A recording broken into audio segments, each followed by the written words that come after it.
출애굽기 12장 1절로 14절까지 제가 봉독을 해드리겠습니다. 출애굽기 12장 1절로 14절까지 여호와께서 애굽 땅에서 모세와 아론에게 일러 말씀하시되 이 달을 너희에게 달의 시작 곧 해의 첫 달이 되게 하고 너희는 이스라엘 온 회중에게 말하여 이르라. 이 달 열흘에 너희 각자가 어린 양을 취할지니 각 가족대로 그 식구를 위하여 어린 양을 취하되 그 어린 양에 대하여 식구가 너무 적으면 그 집의 이웃과 함께 사람 수를 따라서 하나를 취하며 각 사람이 먹을 수 있는 분량에 따라서 너희 어린 양을 계산할 것이며 너희 어린 양은 흠없고 1년 된 수컷으로 하되 양이나 염소 중에서 취하고 이달 연 나흘까지 간직하였다가 해질 때에 이스라엘 회중이 그 양을 잡고 그 피를 양을 먹을 집 좌우 문설주와 임방에 바르고 그 밤에 그 고기를 불에 구워 무교병과 쓴 나물과 아울러 먹되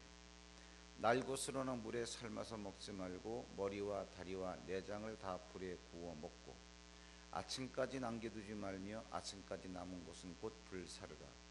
너희는 그것을 이렇게 먹을지니 허리에 띠를 띠고 발에 신을 신고 손에 지팡이를 잡고 급히 먹으라. 이것이 여호와의 유월절이니라. 내가 그 밤에 애굽 땅에 두루다니며 사람이나 짐승을 막론하고 애굽 땅에 있는 모든 처음 난 것을 다 치고 애굽의 모든 신을 내가 심판하리라. 나는 여호와라. 내가 애굽 땅을 칠 때에 그 피가 너희에게 사는 집에 있어서 너희를 위하여 표적이 될지라. 내가 피를 볼 때에 너희를 넘어가리니 재앙이 너희에게 내려 멸하지 아니하리라. 너희는 이날을 기념하여 여호와의 절기를 삼아 영원한 규례로 대대로 지킬지니라. 아멘. 우리 이 시간 앞뒤 자분과 인사하시면서 자리에 앉겠습니다. 새해 복 많이 받으세요. 신정도 세고 구정도 세고 오히려 구정을 훨씬 많이 세요. 예배에 벌써 반이 툭 빠져나간 것 같아요. 그래서 복을 따블로 받는지 모르겠는데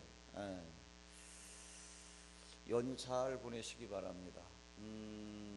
수요일까지 수요 저녁 예배도 가정에서 드리는 걸로 했는데 일전에 모임을 가져보니까 어떤 분이 그런 의견을 내요. 목사님, 요즘에는 트렌드가 가족 단위로 가정을 중심으로 해서 많이 활동들을 합니다. 크리스마스 전야제도 그러기 때문에 주일날 다 하고 크리스마스 전야 24일 저녁은 가족과 함께 모이도록 해준다라고 하는데, 아니 그 교회는 아직도 그렇게 모여? 그러길래 그럼 그렇게 또 안 모여요? 이렇게 말해가지고 상당히 쑥스러웠다고. 그 말을 가만히 듣고 보니까 나름대로 의미가 있어요. 나름대로 의미가. 그래서 이번 올해 구정 연휴가 수요일까지이기 때문에 여러분들 가정 예배 그렇게 가족과 함께 시간 가지라고 배려를 했습니다. 그렇게 하시고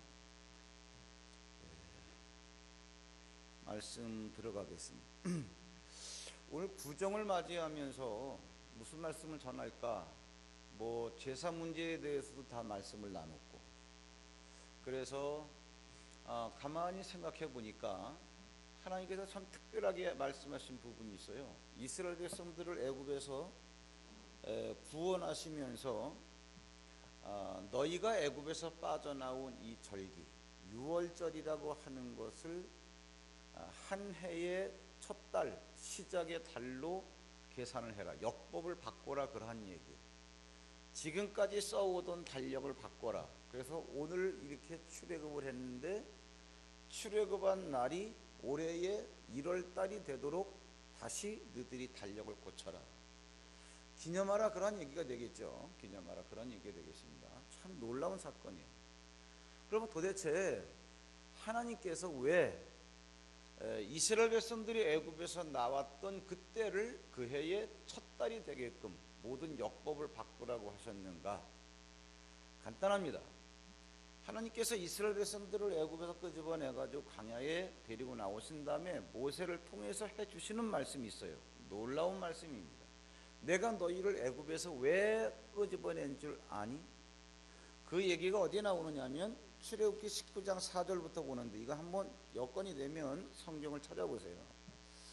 아주 중요한 얘기가 말씀이 나오는데 출애굽기 19장 4절에 보시면 내가 애굽 사람에게 어떻게 행하였음과 내가 어떻게 독수리 날개로 너희를 업어 내게로 인도하였음을 너희가 보았느니라.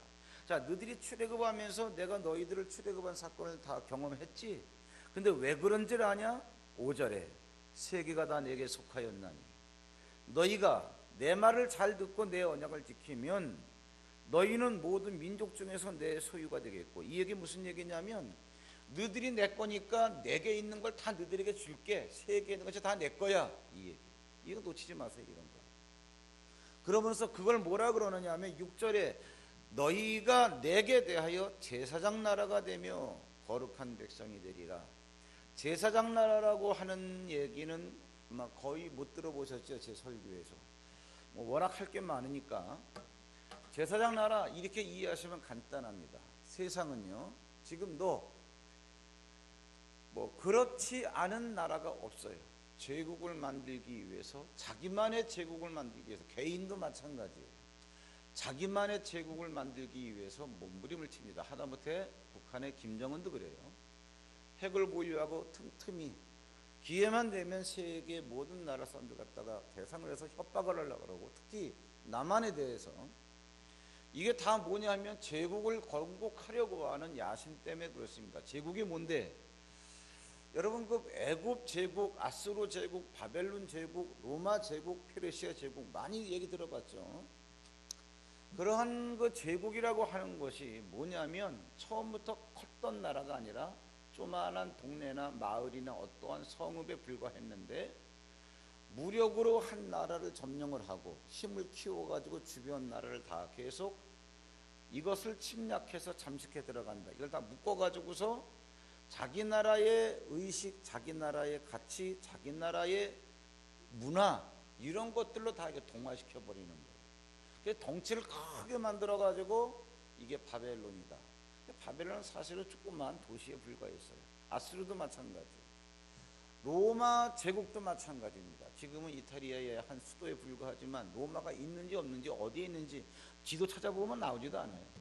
그런데 한때는 영향력으로는 세계의 한 80~90%를 차지했고요. 영토로는 유럽의 거의 대부분. 그래서 이제 여러분 그거 아실 거예요. 이게 제국이란 말이죠. 힘을 가지고 점령하려고 하는 것. 여기에 대한 상대 개념이 뭐냐면은 제사장 나라입니다. 하나님께서 하나님을 모르는 세상은 돈을 가지고 그 다음에 무기를 가지고 자기의 힘과 자기의 모든 것들을 동원해서 자기 걸로 만들어 버리려고 하지만 이게 개인에게도 있습니다. 여러분 요즘에 여러분 현대 유행하는 용어가 뭐예요? 갑질한다 그러죠. 다 그게 제국주의 의식이에요. 그런데 하나님께서 이스라엘 백성들을 애굽에서 끄집어냈어요. 내가 왜 끄집어낸 줄 아느냐? 그 얘기예요. 내가 너희들을 어떻게 끄집어냈는지 너희들은 다 경험을 해서 하는데 내가 왜 그렇게 했겠니? 세계는 다 나한테 속했어. 그러니까 네가 제사장 나라가 돼. 이 얘기가 무슨 얘기냐면 너는 힘이나 돈이나 너에게 있는 어떤 물리력을 갖고 하는 게 아니라 너에게 준 나의 말씀, 복음을 갖고 내 이웃 그리고 내 이웃의 나라를 전도해서 그 나라를, 그 사람들을 하나님 앞으로 인도해라. 그래서 그 사람들을 하나님 앞으로 인도해 오는 제사장 그리고 제사장 나라가 되라. 내가 그래라고 너희를 애굽에서 끄집어냈다. 그러한 이야기. 무력이 아니라는 얘기, 힘이 아니라는 얘기예요. 이것을 여러분 개인에게 접목을 시키면 이런 얘기입니다. 무슨 얘기냐면은 지금 제가 무슨 말씀 드렸냐? 제국 그 다음에 제사장 나라. 이걸 개인에게로 말하면 똑같은 리더를 할지라도 지배자냐 아니면 지도자냐. 지배자는 자기에게 있는 이 권위를 가지고 사람들을 갖다가 부리는 거죠. 찍어 누르려고 그러고, 지도자는 그 멤버들을 섬기고 배려하면서 그들을 갖다가 이렇게 인도해가는 개념 차이가 완전히 다르죠. 똑같은 겁니다. 내가 군림하는 거냐 아니면 내가 같은 자리에서 섬기는 거냐. 하나님께서는 우리에게 어떻게 하라고? 섬기라고. 하나님께서는 우리에게 지배자가 아니라 지도자가 되라고. 우리를 예수 그리스도를 통해서 구원하셨다 그런 얘기. 내가 너희를 왜 끄집어낸지. 자, 그러면 이건 상식적인 얘기고, 그런데 마귀가 우리에게 심어준 가치관이 뭐냐? 제국. 우리에게 심어준 가치관이 뭐냐? 불림. 우리에게 심어준 가치관이 나에게 있는 힘을 발휘해가지고 상대를 갖다가 딱 옥죄는 거, 지배자. 이 가치관을 갖고 살아왔기 때문에 어리석게도 그거 외에는 다른 생각을 하지 않았기 때문에 놓쳐버리는 게 있어요. 뭐냐? 그러한 의식을 갖고 있는 나와 상대하는 사람들은 내 앞에서는 힘 때문에 웃어주고, 내 앞에서는 내가 갖고 있는 힘 때문에 굽실거릴지 모르지만 뒤에서는 다 욕한다는 것. 굉장히 고독한 사람입니다. 나중에는 나밖에 남는 게 없어요. 나 혼자 남아. 뒤에서는 다 등 돌리고 있어요. 이렇게 어리석어요. 그래서 갑질하지 말라는 거예요. 여러분, 이것을 갖다 여러분 바로 가정에, 그리고 여러분 바로 대인관계에 접목을 한번 시켜보세요. 내게 있는 도구를 갖다가 활용한다, 이걸 사용해서 찍어 누른다, 이거는 돈이 될 수도 있고요, 이거는 나의 위치가 될 수도 있고, 내가 배운 지식이 될 수도 있어요. 아는 게 많다고 무식한 사람 함부로 대하고, 반말 툭툭하고, 거칠게 대하고, 무시하고, 이런 것 때문에 내 앞에서는 눌려가지고 그 사람이 어떻게 감히 대적할 수 없을지 모르지만 결국은 자기 혼자밖에 남질 않아요. 다 이게 어리석은 거예요. 사람을 얻지 못하면 다 놓치는 거예요. 요즘에 유행하는 용어 뭐 부드러운 카리스마, 그 얘기하잖아요. 그래서 타이틀 게 붙인 거예요. 부드러운 카리스마. 하나님께서 우리에게 부드러운 카리스마의 소유자가 되라고 우리를 애굽에서 끄집어냈다. 세상에서 예수 그리스도를 말미암아 우리를 갖다 끄집어냈다. 자, 여기서 여러분 원고에는 나오지 않았지만 정말 배울 게 하나 있어요. 모세를 통해서. 제가 모세 좀 안 좋게 얘기할 때 좀 있었는데 오늘도 좋은 얘기 좀 해요. 이스라엘 백성들을 애굽에서 인도했어요. 250만 명의 리더입니다. 근데 여러분 현실적으로 보세요. 250만 명을 데리고 시내산에 왔는데 하나님께서 모세를 산으로 불러 올리는 거예요. 왜? 말씀을 주려고. 십계명을 받아가지고 돌판에 기록을 해서 그걸 들고 내려오는데 모세 얼굴에서 뭐가 났죠? 광채가 났습니다. 그 백성들이 다 봤어요. 시내산 꼭대기까지 올라가는데 시내산 꼭대기에 올라갔을 때 하나님의 그러한 천지개벽을 하는 진동이 있고 내성이 있고 빽빽한 구름 가운데 모세가 불려 올라가고 하나님을 독대하고, 이 정도 사건만 진행됐어도 다른 설명이 필요 없어요. 모세가 과연 250만 명 앞에서 어떠한 존재가 됐겠는가? 모세가 말하지 않아도 백성들은 다 알고 있습니다. 대단한 사람이에요. 하나님을 직접 만난 사람이에요. 시내산 꼭대기에 올라가서 혼자 하나님을 독대하고 더군다나 하나님이 주신 십계판을 들고 내려왔어요. 근데 얼굴에서 광채가 확 나는 거예요. 백성들이 가까이 오지 못했습니다. 백성들이 모세에게 가까이 오지 못한 이유가 뭐죠? 얼굴에서 나는 광채 때문에. 그럼 얼굴에서 나는 광채 때문에 백성들이 느꼈던 감정은 뭐죠? 두려움. 성경에 나오죠. 그러니까 모세 얼굴에서 광채가 막 나오니까 백성들이 무서워가지고 가까이 오지 못하는 거예요. 와, 일로 와. 왜? 모세는 자기에게서 이 광채가 나오는 걸 몰랐어요. 쟤들이 왜 못 오지 나한테? 모르는 거예요. 일로 와 그랬더니 안 오는 거예요. 여러분, 우리가 갑질을 하면서도 내가 갑질하는 거를 모르는 게 태반일 겁니다. 그렇죠? 의식적으로 뜯어 고치시려고 해야 돼요. 의식적으로. 저는 반말하는 것부터 뜯어 고치. 근데 난 사람이 나빠서 그런 게 아니야.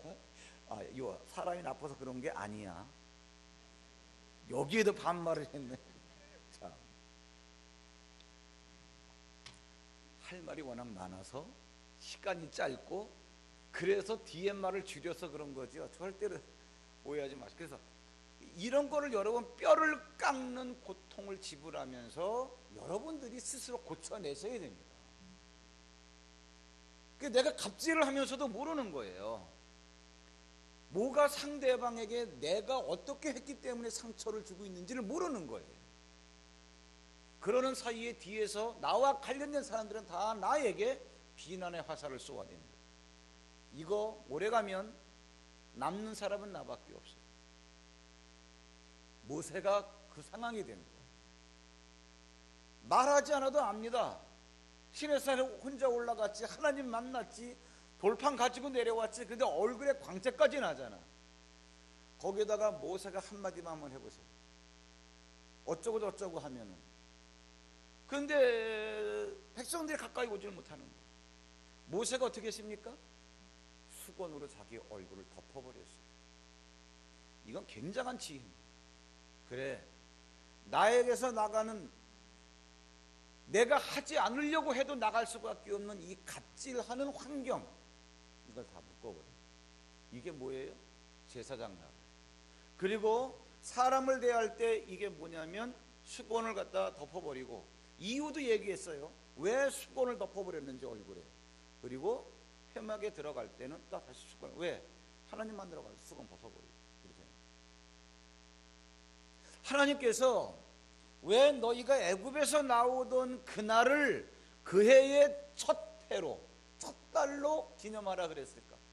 내가 너희를 제사장 나라로 세웠으니까, 내가 너희를 세상에서 예수 그리스도를 통해서 구원했으니까 그것을 기념하라는 얘기예요. 너는 이제 이러한 사람으로 살아갈 존재라는 거예요. 여러분, 부드러운 카리스마로 부드러운 리더, 제사장들이 되십시오. 이게 여러분들이 구원받은 의미입니다. 이걸 기억하라는. 자, 다시 한 가지, 하나님께서 왜 이 날을 기념하라 그랬을까? 6월절이라는 게 뭐냐면 여러분 이 얘기입니다. 이스라엘 백성들이 애굽에서 종살이하고 있는데 하나님께서 그들을 끄집어낸 거예요. 근데 여러분들이 아셔야 될 게 뭐냐 하면, 나간다 그러니까 놔주질 않잖아요. 그리고 10가지 재앙이 떨어지는데 10번째 재앙이 뭐냐 하면, 애굽에서 태어난 생명이 있는 모든 것들은, 짐승이나 사람이나 초태생들은 다 죽여버려요.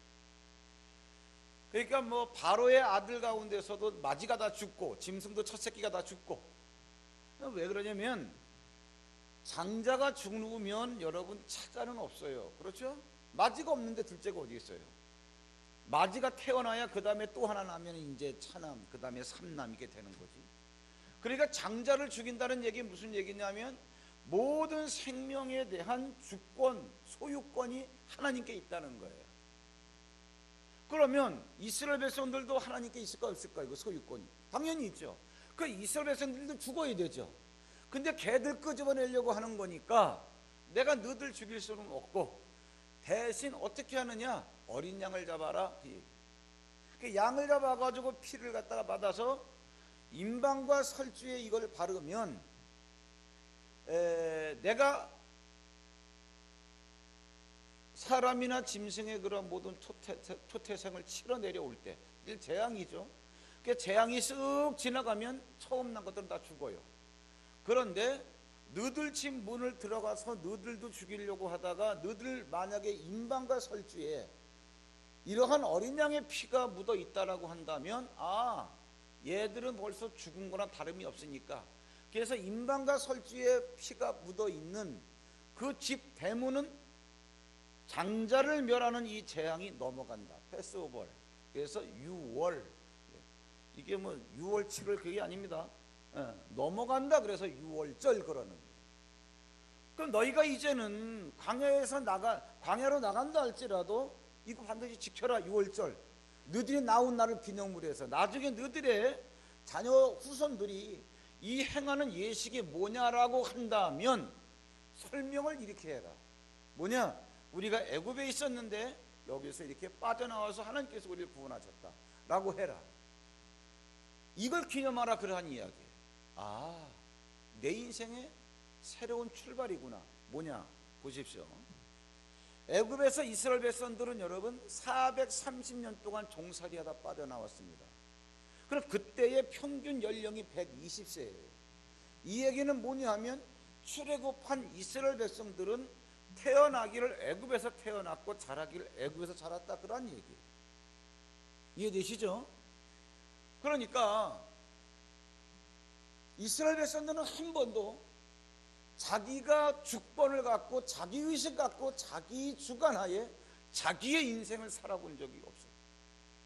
태어나 보니까 종이고 살아왔던 게 종의 삶이었고 맨날 패배의식에 젖어서 한 번도 나의 인생을 내가 주인공이 되어서 살아본 적이 없는 거예요. 근데 출애굽으로 말미암아 되어진 구원의 사건은 이걸 통째로 바꿔놓은 거예요.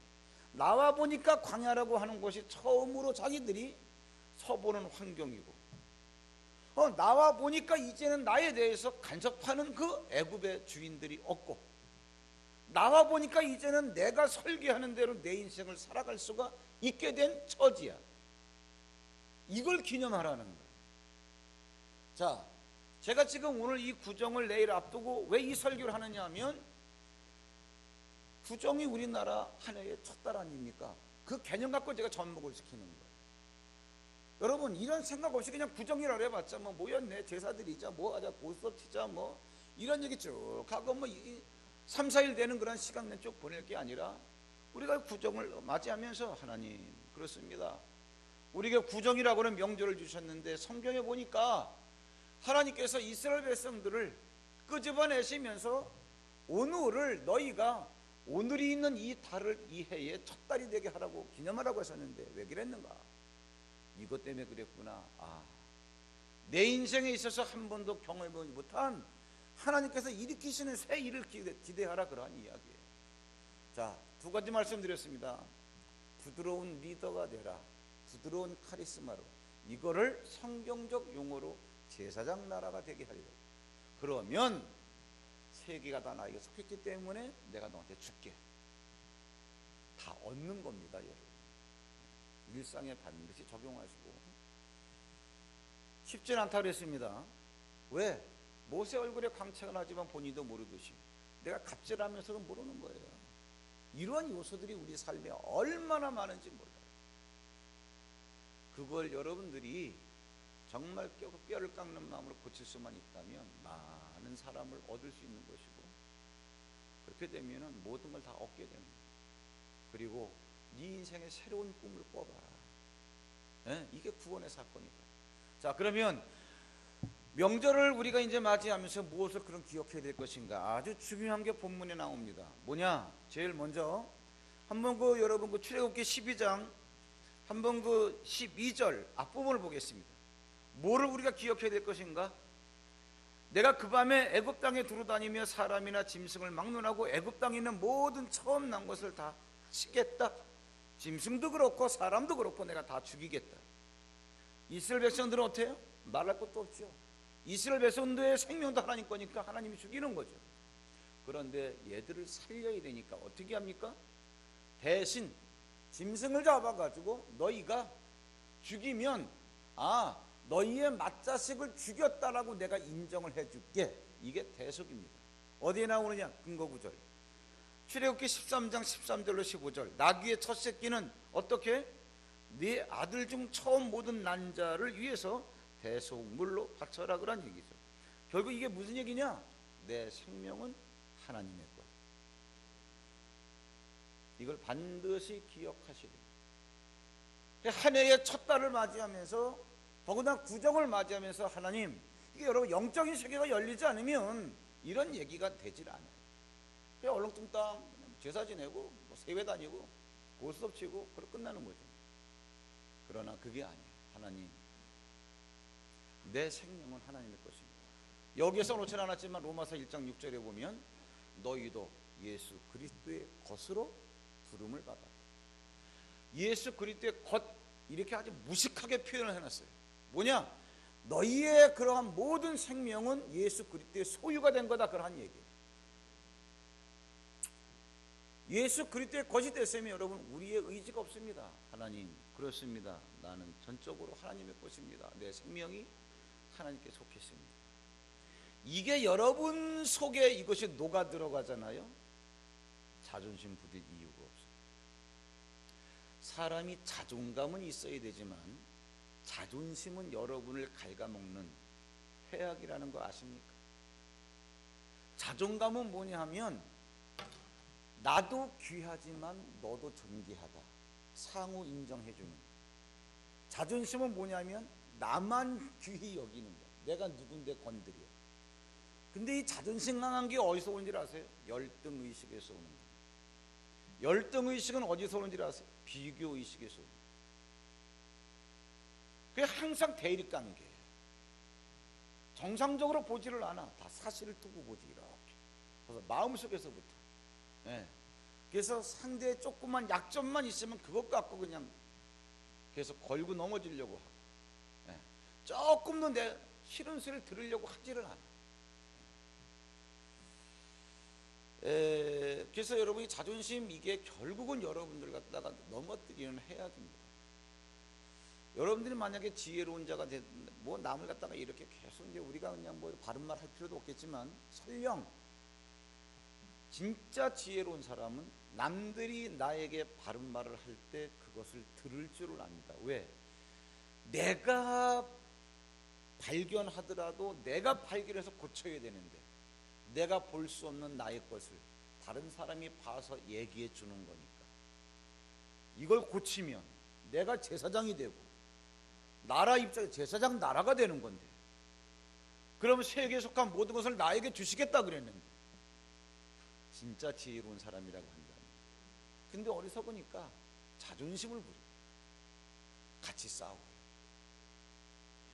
내 생명이 하나님께 속한 거다라고 하는 것이 이 말씀에 정말 충실하다면 자존심이 세워지지가 않습니다. 그때 하나님께서 나를 끌고 가십니다.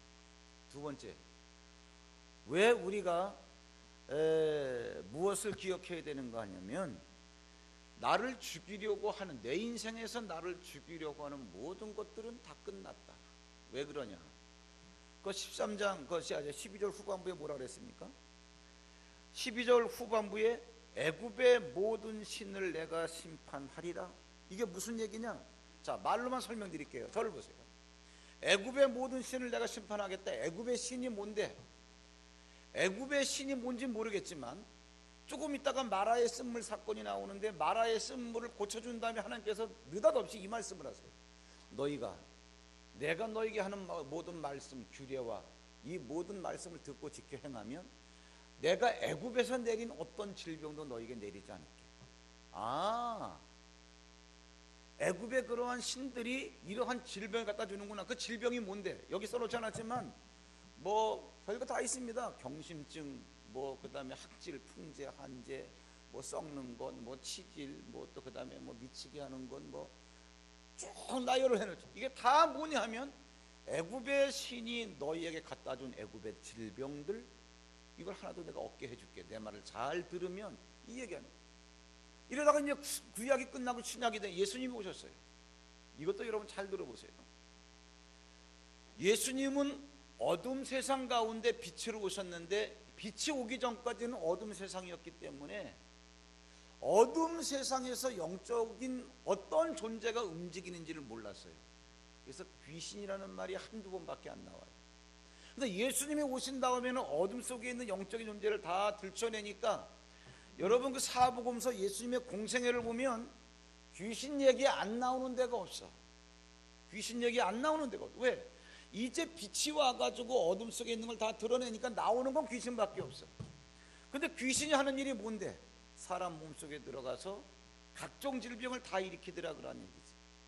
근데 여러분 마태복음, 마가, 누가, 마태, 마가, 요한복음에는요 기록을 대충 이렇게 했습니다. 귀신 들려, 혀 꼬부라진, 뭐 손꼬부라, 이렇게 나오죠. 그런데 누가복음은 누가가 의사인데 아주 자세히 설명해놨어요. 뭐라 그러느냐?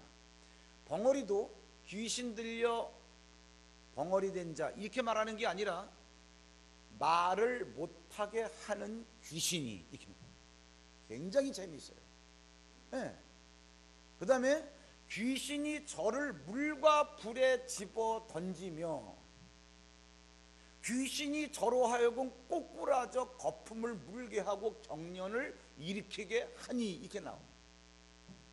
귀신은 뭐냐면 사람 속에 들어와서 육체를 잡거나 정신을 잡고 어떤 질병을 일으키는 영적인 존재. 그럼 걔들이 하는 일이 뭔데? 거기 나오잖아요. 물과 불에 왜 집어던졌냐? 귀신이 저를 뭐예요? 죽이려고. 귀신의 목적이 뭔데? 우리를 죽이는 게 목적이에요. 그래서 가난하게 만들어서 화학김에 자살하게 만들고, 병 들려서 병 때문에 죽게 만들고, 뭐 각종 여러 가지 이걸 일으켜가지고, 그러니까 이걸 다시 이제 쭉 구약으로 소급해 보니까 이게 뭐야? 요게 애굽의 신이에요. 하나님께서 유월절이 있던 그날 밤에 뭐예요? 내가 애굽의 신을 내가 심판한다, 그 얘기예요. 그러니까 이게 뭐냐? 나를 죽이려, 내 인생에 나를 죽이려고 하는 모든 환경과 모든 요소들은 다 끝났다, 그러한 얘기예요. 너 반드시 이거 기억해라 그래요. 예수를 믿고 구원받은 너희들, 또 절기적으로 봤을 때는 한 해에 첫 달을 보내는 너희들은 반드시 이거 기억해라. 뭐? 내가 애굽의 신을 심판했다. 뭐예요? 내 인생에 나를 죽이려고 하는 모든 것들은 끝났다. 한 가지 더, 뭐를 기억해야 되겠습니까? 이제 그 13절을 봐보세요. 12장 13절에 보시면, 내가 애굽 땅을 칠 때에 그 피가 너희가 사는 집에 있어서 너희를 위하여 표적이 될지라. 내가 피를 볼 때에 너희를 넘어가리니 재앙이 너희에게 내려 멸하지 아니하리라. 넘어간다. 아까 6월절 설명드렸습니다. 이 얘기는 뭐냐? 6월절이 있기 때문에 피를 보면 내가 너희에게 모든 재앙 멸해버리는 이 저주, 너희를 갖다가 다 피해간다. 그러니까 여러분, 이 갈라디아 3장 13절에 뭐라 그랬습니까? 예수 그리스도가 우리를 위해서 저주를 받으신 바 되었다. 아, 이게 6월절이구나.